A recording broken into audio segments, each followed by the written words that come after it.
नमस्कार, मैं हूं केसरी पांडे और एक बार फिर से हमेशा की तरह ध्येय टीवी के डेली एमसीक्यू प्रोग्राम में आप सभी का बहुत बहुत स्वागत है। इस कार्यक्रम में हम आईएएस और पीसीएस जैसी प्रतियोगी परीक्षाओं के लिए महत्वपूर्ण बहुविकल्पीय प्रश्नों पर चर्चा करते हैं। हम आभारी हैं आपके कि इस कार्यक्रम को आपका ढेर सारा प्यार मिल रहा है। तो ज़्यादा देर न करते हुए आइए शुरू करते हैं आज का एमसीक्यू और लेते हैं पहला प्रश्न। हाल ही में सुर्खियों में रहे स्विफ्ट यानी SWIFT के संबंध में निम्नलिखित में कौन सा कथन असत्य है? विकल्प हैं ए, स्विफ्ट का पूरा नाम society for world wide interbank financial telecommunication है। बी, स्विफ्ट एक मैसेजिंग नेटवर्क है जो कि बैंकों को एक खास तरह के कोड फॉर्म में मैसेज देता है। सी, ये ग्लोबल ट्रांजैक्शंस को मैनेज करने का काम करता है। अथवा डी, स्विफ्ट का मुख्यालय स्विट्जरलैंड में मौजूद है। इस प्रश्न का सही उत्तर है विकल्प डी यानी डी में दिया गया कथन गलत है। इसकी व्याख्या देख लेते हैं। यूक्रेन संकट के मद्देनजर अमेरिका और यूरोपीय संघ ने स्विफ्ट से कुछ रूसी बैंकों को काट दिया है।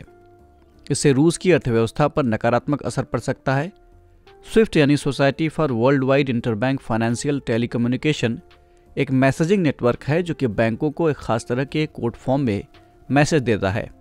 इससे इंटरनेशनल ट्रांजैक्शन में होने वाली त्रुटि काफ़ी कम हो जाती है।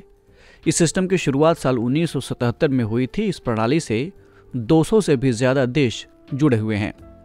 स्विफ्ट का मुख्यालय बेल्जियम की राजधानी ब्रसल्स में है। आज दुनिया भर में 11,000 से भी ज़्यादा बैंक और संस्थान स्विफ्ट बैंकिंग प्रणाली से जुड़े हुए हैं। इसी कारण इसे ग्लोबल ट्रांजैक्शंस का व्हाट्सएप भी कहा जाता है। जैसे आपको यहाँ से कनाडा पैसा भेजना हो तो इस इंटरनेशनल ट्रांजैक्शन को मैनेज करने का काम ये स्विफ्ट बैंकिंग प्रणाली ही करती है। बढ़ते हैं दूसरे प्रश्न की ओर। 15वीं शताब्दी के संत श्रीमंत शंकरदेव के संबंध में निम्नलिखित में कौन सा अथवा कौन से कथन सत्य हैं? पहला, ये कर्नाटक और केरल क्षेत्र से संबंधित है।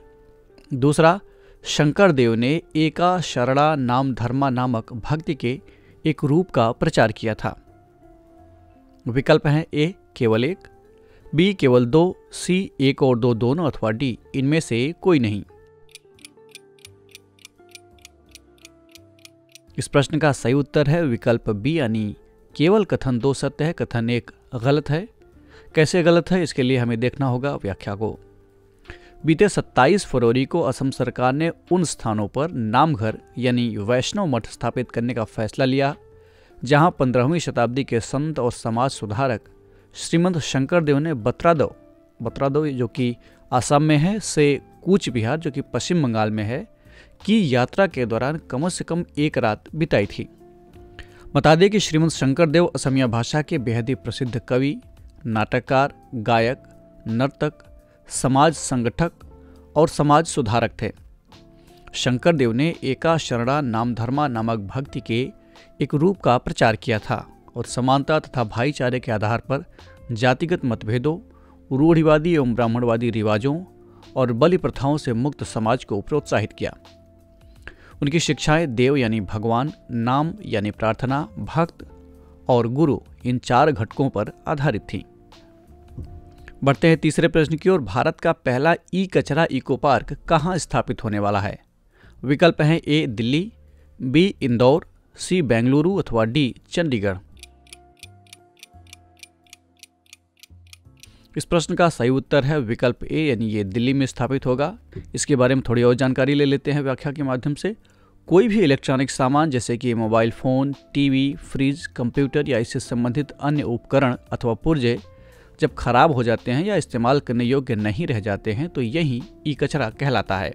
दुनिया भर में इलेक्ट्रॉनिक कचरे के बढ़ने की सबसे बड़ी वजह इलेक्ट्रॉनिक उत्पादों की तेजी से बढ़ती खपत है। इस बढ़ते इलेक्ट्रॉनिक कचरे का बुरा असर न केवल पर्यावरण पर बल्कि हमारे स्वास्थ्य पर भी पड़ रहा है। अकेले दिल्ली में हर साल 2 लाख टन ई कचरा पैदा होता है। हालांकि इसे वैज्ञानिक और सुरक्षित तरीके से हैंडल नहीं किया जा रहा है। इसे आग लगने जैसी कई जानलेवा घटनाएं हो चुकी हैं जो दिल्ली के निवासियों और वहां कूड़ा उठाने वालों के स्वास्थ्य को प्रभावित कर रही है। इसी समस्या से निपटने के लिए दिल्ली सरकार ने अपने यहाँ भारत का पहला electronic waste eco friendly park स्थापित करने का फैसला लिया है। इस पार्क में कचरे का निस्तारण, पुनर्चक्रण यानी रिसाइकलिंग और पुनर्निर्माण यानी रिकंस्ट्रक्शन सुरक्षित और वैज्ञानिक तरीके से किया जाएगा।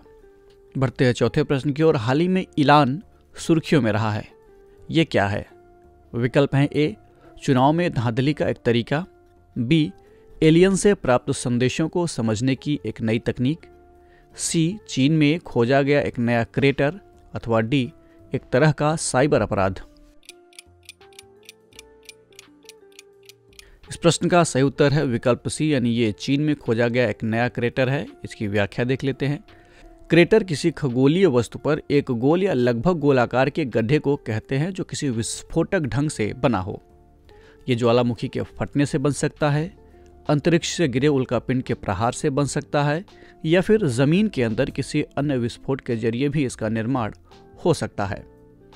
हाल ही में अमेरिकी अंतरिक्ष एजेंसी नासा के वैज्ञानिकों ने उत्तर पूर्व चीन में 1 लाख साल के अंदर का दुनिया का सबसे बड़ा क्रेटर खोजा है। इसका नाम है ईलान क्रेटर। इसको लेकर जो भी अध्ययन किया गया उसे मेटियोरिटिक्स एंड प्लैनेटरी नाम के एक साइंस जर्नल में प्रकाशित किया गया है। आपको बता दें कि पृथ्वी पर मौजूद अब तक लगभग 190 क्रेटर्स के बारे में पता लगाया जा चुका है, जिन्हें वैज्ञानिकों ने उम्र के आधार पर बांट रखा है। दक्षिण अफ्रीका के फ्री स्टेट में मौजूद करीब 200 करोड़ साल पुराना व्रेदेफोर्ड क्रेटर दुनिया का सबसे बड़ा और सबसे पुराना क्रेटर है। अभी तक 1 लाख साल के अंदर बने सबसे बड़े क्रेटर का रिकॉर्ड अमेरिका के एरिजोना स्थित मिटियोर क्रेटर के नाम था। बढ़ते हैं कार्यक्रम के अंतिम प्रश्न की ओर। हाल ही में चर्चा में रही माधवीपुरी बुच के संबंध में निम्नलिखित में से कौन सा अथवा कौन से कथन सत्य हैं? पहला, इन्हें सेबी की अगली नई अध्यक्षा नियुक्त किया गया है। दूसरा, ये सेबी की दूसरी महिला अध्यक्षा हैं। और तीसरा, सेबी के अध्यक्ष की नियुक्ति में वित्तीय क्षेत्र नियामक नियुक्ति खोज समिति की महत्वपूर्ण भूमिका होती है। विकल्प हैं ए, केवल 1 और 2, बी, केवल 1 और 3, सी, केवल 2 और 3, अथवा डी, 1, 2 और 3, यानी तीनों कथन सत्य हैं। इस प्रश्न का सही उत्तर है विकल्प बी, यानी केवल कथन 1 और 3 सत्य हैं, 2 गलत हैं। कैसे गलत है, इसके लिए देखते हैं व्याख्या को। हाल ही में माधवीपुरी बुच को भारतीय प्रतिभूति एवं विनिमय बोर्ड यानी सेबी का अगला नया चेयरपर्सन नियुक्त किया गया है। भारत सरकार द्वारा माधवी को ये जिम्मेदारी अगले 3 सालों के लिए दी गई है। वे पूर्व चेयरपर्सन अजय त्यागी की जगह लेंगे, जिनका कार्यकाल 28 फरवरी को खत्म हो चुका है। ये सेबी के इतिहास में पहला मौका है जब कोई महिला सेबी की कमान संभालेगी। माधवीपुरी बुच को फाइनेंशियल सेक्टर में काम करने का लगभग 3 दशकों का लंबा अनुभव है। बता दें कि सेबी के अध्यक्ष की नियुक्ति के लिए वित्तीय क्षेत्र नियामक नियुक्ति खोज समिति यानी FSRASC द्वारा साक्षात्कार के आधार पर कुछ नामों की सिफारिश कैबिनेट को की जाती है। इसके बाद प्रधानमंत्री की अध्यक्षता वाली कैबिनेट की नियुक्ति समिति किसी एक नाम पर अंतिम फैसला लेती है। तो ये था आज का डेली MCQ कार्यक्रम। कमेंट करके हमें ज़रूर बताइएगा कि आपके 5 में से कितने प्रश्न सही हुए। अगर आपको ये कार्यक्रम अच्छा लगा तो DIS के चैनल को लाइक, सब्सक्राइब अथवा शेयर करना ना भूलें। ये सारे प्रश्न DIS की वेबसाइट पर आपको क्विज फॉर्म में भी मिल जाएंगे। हम फिर मिलेंगे एक नए कार्यक्रम के साथ। तब तक के लिए पढ़ते रहिए और बढ़ते रहिए। नमस्कार।